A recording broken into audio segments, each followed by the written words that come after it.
and treat yourself to being yourself. Sound interesting and be appealing, or how about you just really be interesting because you have interest? Another huge benefit of having hobbies, it will stop you from oversharing. A lot of people overshare because they don't have nothing better to talk about. They don't have nothing better to say.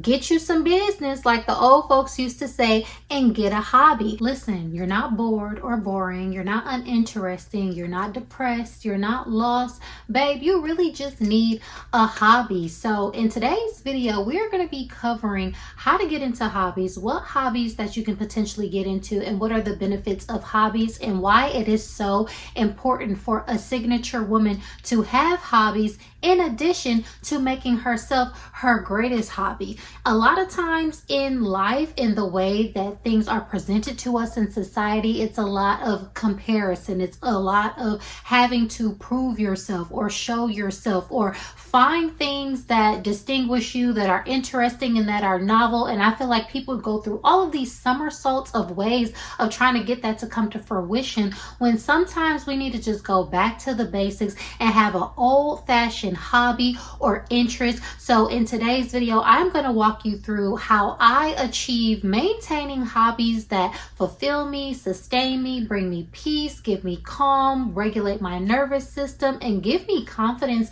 in myself, and how you can find the right hobbies for you. So if that sounds like what you're interested in, then you are in the right place.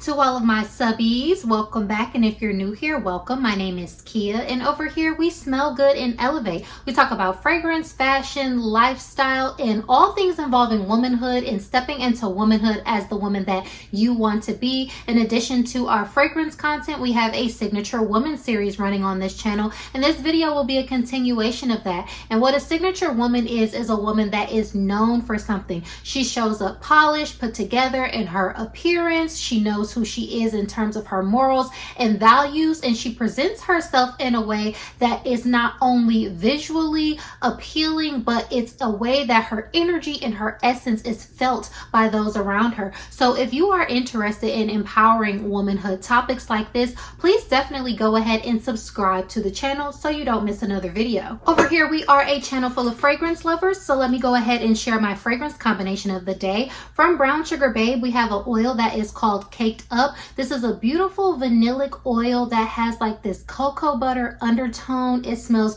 absolutely gorgeous and delicious. I can't get enough of this oil. It's always sold out on their website, so if you can snag it, grab it. And then I went ahead and partnered it with this Glossier Eau Dew, another sweet vanilla with a violet note. It's got some resins in here and some woods that have this beautiful sweet skin scent vibe that partners super well with the Caked Up for like a nice cozy but elevated vanilla vibe on this rainy day. So there you have it. We talk a lot about being a signature woman on this channel, and like I shared, a signature woman is a woman that is known for something, and how she becomes known for something is through priority and practice. She prioritizes what she values, what's important to her, and she practices showing up that way again and again and again. It's not just about a look or an appearance or a vibe, though that is a large part of it, because we know we live in a society where presentation really does matter. However, in life, sometimes we go through things, and it's not necessarily about what you go through, it's how you get through it. Sometimes you have ebbs and flows, ups and downs. That's okay. That doesn't take away from you, your essence, or your energy as a woman. But we talk a lot about being strategic on this channel, having foresight, exercising our wisdom, and you have to be mentally agile. You have to make sure that you have a plan in place to keep you from slipping into the comparison that society offers to you, to keep you from feeling down about the things that you might encounter or certain things that are outside of your control. And the reason I share this is because a few months this happened to me. I went through an experience that it could have kind of got me down on myself, got me doubting my confidence. But what I did was went back to one of my hobbies. And the reason why this correlates is because the hobby is crocheting. crocheting. So there's so many different hobbies that you can have, but me, I'm going to be using myself as an example. Obviously, that's all I can do because I'm the type of person that talks what I know. I am not an influencer. I'm not trying to get you to do any one or which thing based on a trend. I'm trying to get you to be the best version of yourself, and I'm only sharing what helps me to be the best version of myself so that we can mirror each other in that way. So I picked up crocheting, and the reason why this helped me is because crocheting is a hobby that it's repetitive, so it makes you focus on a pattern and compounding. So essentially, you pick a design or you pick a stitch, and you have to do the same thing over and over and over again until you get the end result. It starts off by you taking like a spool of yarn and a needle. You pick that up, you decide what it is that you want to do, and then you craft a project out of that until it's done. Nobody said it had to be perfect. Nobody had to say it had to be this phenomenal, amazing thing. But what that does for you is it conditions your mind towards being solution focused. It conditions your mind towards being the powerful creator that you are. It conditions you to say that I can get over any hump. I can do anything. I can learn new things. I can take something. It's the art of taking something out of nothing and, making something out of nothing. So starting with just like a spool of yarn and then creating a bag. I'm going to show y'all some of my bags. I've showed y'all some of my bags. Like, look at this. This is so cute. This is one of my bags that I crocheted. This is like a daily bag for me that I wear. I put like some metal hardwire and stuff on it, and it just goes like so cute and perfect with my aesthetic. These two are like some fun ones that I made. This one is like out of a t-shirt yarn, and I did like this cute cream style with this cone handle. It's like chunky, it's giving eclectic and creative. Like, it's not my typical style, but I saw the project, I wanted to do it. Same with this. I actually made this out of like a bungee cord, but it's like so cute. It's a similar style but with a different medium, so I'm working with like different mediums, getting myself familiar with things.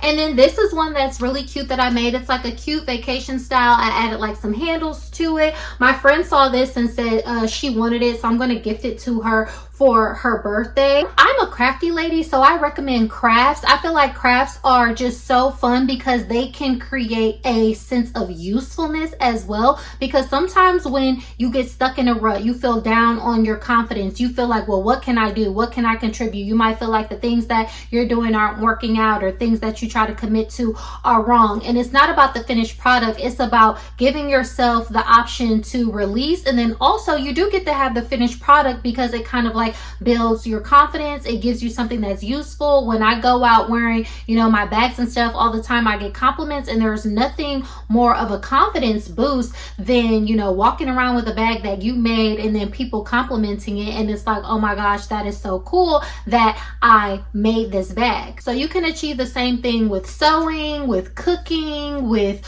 doing pottery, all those different type of crafty hobbies. You can take up wood shop, you can do furniture building, but you can also do hobbies that involve like developing your speaking or your organization or your leadership skills. You can go and volunteer at a church, or you can go and volunteer with students at an after school program, or you could take up a position on a board at an organization that is, benefiting a cause that speaks to you. There are so many different ways that you can get involved in hobbies. Obviously, we have the hobbies of exercising like Pilates and pickleball and, doing kickboxing and cycling and all those kinds of things. And not to downplay it or anything, because exercise, moving your body and all of that kind of stuff is very important. Those are kind of some of like the typical things that people are promoted to get into. But a lot of times certain hobbies that are just like trends or fads or promoted to associate with a certain aesthetic or lifestyle, they don't necessarily stick all the time if they're not meaningful to you. Which brings me to my next point of like, not only do hobbies build confidence, they can help you get out of ruts. They can, help you dive into a community, meet and connect people that you wouldn't have otherwise connected with, but also it puts you in your own world. It helps you to focus on yourself yourself, your strengths, your abilities, and it makes you not be so keen on comparing yourself to others, so keen on wondering why, this person is getting a certain level of attention or not. One thing a signature woman does is keeps her eyes on her own paper. She's enthralled and she's so involved with learning herself through different mediums, through different hobbies, through her wardrobe, through her style, through her makeup look, and coming into these things in a way that speaks to her and that fits her. And hobbies fit so well into this. I have a whole video that talks about making yourself your greatest hobby, and by way of extension, your actual physical hobbies that you have can be a culmination or in addition to that. So I definitely feel like women need to focus on themselves, their mental health. They need to focus on their physical health. They need to focus on their diet, their skincare, their wardrobe, their hairstyles, everything that are the finishing details, their signature scent that helps them show up full-bodied and embodied in who they are. And interests and hobbies are one of those things too, because these are things that put you in your own world and give you something to have an interest within yourself about while building skills. But then it also makes you focus on yourself even more, keeps your eyes on your own paper, gives you the opportunity to fall more deeply in love with yourself. So I was always a crafty baby and I turned out to be a crafty lady. And another thing that I do is beading. So I combined like my crochet skills with beading as well. So this is another bag that I did, and I did like this intricate bead work. I got like some jade beads, some agate beads, some different glass beads and stuff like that, and I just made like a cute design with this bag. This is another thing that I get a lot of compliments on. And then look, this is a bag, y'all. Look at how cute this is. I beaded this whole thing by hand. Do y'all know how long this took me? And this is why I'm using these things as an example, is because I'm trying to fully paint the picture of why get off social media, get out of the trends, get out of the fake stuff that tells you how to focus on yourself and build confidence. If I am sitting in my living room trying to focus on a bead pattern and putting all these little individual beads together to make a bag, do you really think that I have time to worry about what you're doing? Do you really think I have time to worry about the latest gossip? Do you really think I have time to be comparing myself to somebody? Baby, I'm on my 500th bead in and I'm focused on me. I'm helping my eyesight, my mobility, my dexterity, my memory, my pattern recognition, all of these things. Like, how they tell old people to get hobbies, like they take up knitting and crocheting and beading and all that kind of stuff. I've told y'all that a part of my archetype as the classic beauty is kind of like giving grandma. I was just with my mom the other day and she was bringing up some of that stuff.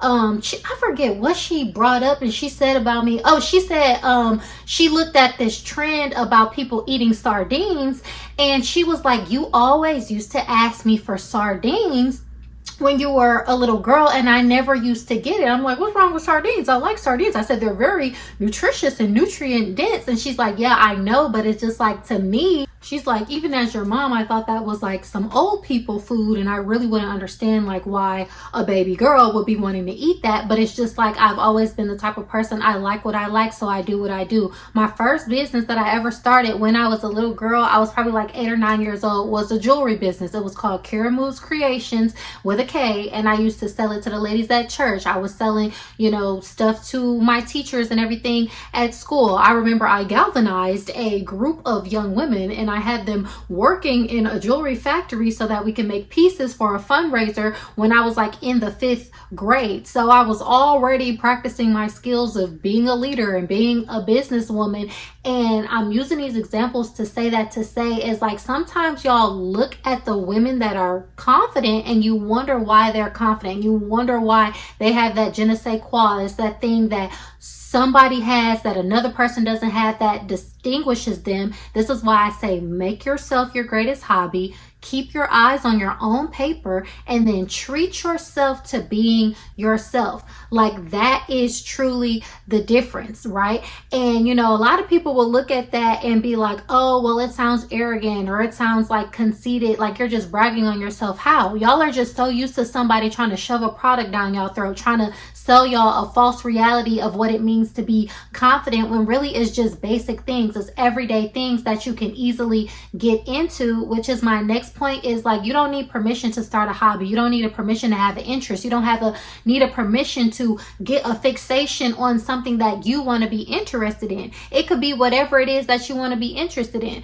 Maybe you want to take up drawing. Maybe you want to collect certain comic books. Maybe you want to learn how to make macaroons because macaroons are difficult to make, and maybe you become known for making macaroons and nobody you knows how to do that, but you know how to do that because it's fun for you. It requires you to think, it challenges you, but then it gives you a skill or an outcome in the end. This is what I'm trying to, help people realize is the importance of hobbies, is the confidence that it gives you, allowing yourself to be yourself, allowing yourself to try something, go down the path of discovering yourself, learning something new, and then distinguishing yourself just for the sake of. It's like no high stakes in anything, but the rewards that you get are so very much intrinsic, and they are very much, you cannot even quantify what just having a hobby for a sense of release, for a sense of building up your confidence. And then also, like I said, the art, it imitates life. When you have something that you can take from start to finish, and then you can build it, something that you've improved upon, something that you're just having an interest in for the sake of, and then you get a finished product out of it. Yes, it builds a confidence for you. So let's get into our candle of the day, shall we? From my brand, The October Song, we have our Plant Mother candle. I have it burning beautifully in the background, and this is a candle that features notes of sandalwood, tonka, and mimosa. It smells really, really yummy and delicious. Is giving a bougie, earthy vibe. So it's like very pretty. It has some warmth. It has some florals, and it's for like all of my like bougie, earthy kind of babes. And another hobby that I had for several years was candle making. I used to just be pouring my life away making candles and everything in my living room back when I lived in Atlanta years ago. And then I perfected my recipe after years of testing, trial and error, and then I came up with a candle business. Now for me, I feel like you shouldn't turn all of your hobbies into businesses. If a hobby happens to turn into a business, that's cool. But also the point of having a hobby is just to have it for the hobby's sake and the sake of the hobby. However, as y'all can see, I have a ton of hobbies. So then me taking one hobby of candle making and turning it into a business, it's not infringing or encroaching upon my ability to just express myself, because a business is a business and a hobby is a hobby, and it requires, different levels of effort. Treat yourself to a hobby that can, just be something that is an outlet for you. But also, a signature woman is a woman that gives herself options. Who knows? Maybe a hobby you pick up, you might find like, wow, I really have a spark and a passion for this, and I can, take this beyond it just being something that fulfills me, and I can share it with the world, and I can share it with others. That is the power and the importance of hobbies as well. So definitely check out my website, theoctobersong.com. Shop our candles. The Plant Mother candle is beautiful and will add some energizing zen and comfort to your space. Another huge benefit of having hobbies, it will stop you from oversharing. A lot of people overshare because they don't have nothing better to talk about. They don't have nothing better to say.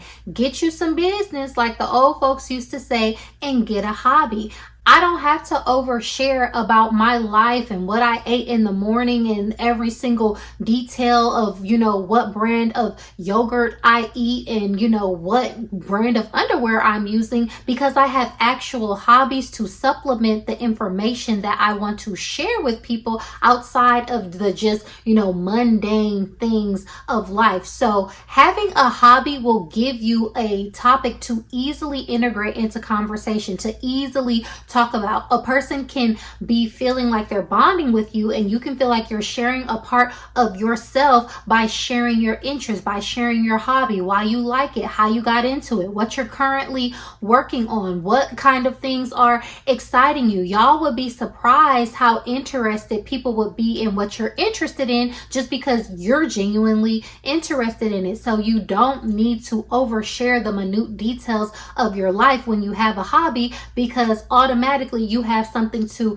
insert there to fill that space, to fill that air, and then you don't have to feel like a itch or a lack of confidence to just kind of like word vomit or to share something that is an intricate detail of you that somebody doesn't even deserve to know, because y'all not cool like that. Y'all don't have that type of relationship. But it's perfectly okay to share with them the latest cookie recipe that you've been working on, or the latest novel that you read, or the latest rock that you collected. All of those things are very much appropriate, very interesting, and it's okay and normal to share. And hobbies give you that kind of barrier. It kind of calms you down to say, hey, I have something to talk about, so you're not just spilling your guts and sharing inappropriate details that you might regret later. Ultimately, hobbies are important because they empower you. This is a woman's empowerment space. I talk about topics to help you empower yourself and, to know yourself, focus on yourself, and get you back to being yourself. So if I'm in a room of people and we're talking about something and I want to share something that's interesting or novel about myself, I'll bring up my crocheting. Maybe I meet somebody and they say, oh, I like your bag. And I say, thanks, I made it.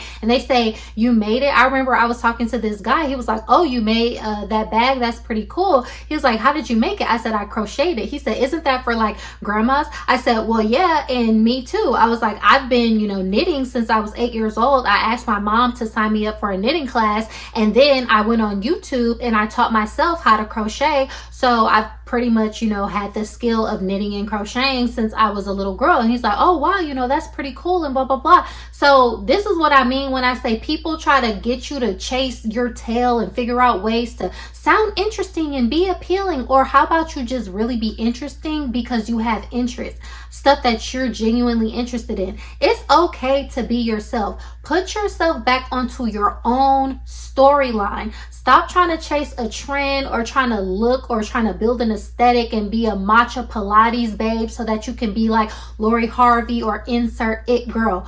Put yourself back as the main character that y'all are always talking about by having a quirky and obscure, interesting and different hobby just for the sake of it. Not to say that your hobbies can't be mainstream, because again, you have to be true to yourself. If there's something that you like that is mainstream, definitely go for it and do it. And I never want y'all to think that I'm bashing being trendy, because also being trendy is an archetype. We love our trendsetters. We love the ladies that give us that fresh, that new, they hop on a wave, they just make it something that we all want to gravitate towards and something that we feel. However, everyone is not that archetype. Where we fall short is when everyone tries to be the trendy person, and that's why there's a disconnect in society. That's why there's this gaping hole where trends are versus everyone's true personality needs to be. I am not a trendy person. I lean into that. Do I incorporate certain trends that speak to me? Of course, everyone follows trends here and there, but I never try to be the forefront of what's new and what's happening all the time, because number one, that's not good for me. Number two, I don't care enough. Number three, it would be exhausting for me. It wouldn't be fulfilling for me. A lot of y'all are exhausted and y'all feel like y'all are keeping up because you're not meant to. Why would I try to keep up with something that is not my style, that is not for me? Don't undermine the archetype of the trendsetter by trying to be that when you are not that. If I was not to embody the archetype of the classic beauty, the classic type of person that, is just off the beaten path and doing their own thing, not only would I be robbing myself, I would be robbing the world of a half-hearted effort towards being something that I'm not. So being trendy is not for everybody, and that's okay, but being yourself is 100% for everyone. And a signature woman develops signatures by having things that she is known for, so she's not afraid to lean into things, repeat things, have things as a signature of her character. Her personality and her hobbies are a reflection of that. So let me know, y'all, do y'all like this video? Did y'all enjoy this topic? What hobbies do you have, or are you hoping to get back into some hobbies? Tell us down below, what are some things that you find interesting and hobbies that you might want to share that other people can dive into. All in all, thank y'all so much for tuning into this video. Please go ahead and give me a like, leave me a comment down below, subscribe, and hey, if you like it, go ahead and hype it, and I will catch y'all in my next video. Bye.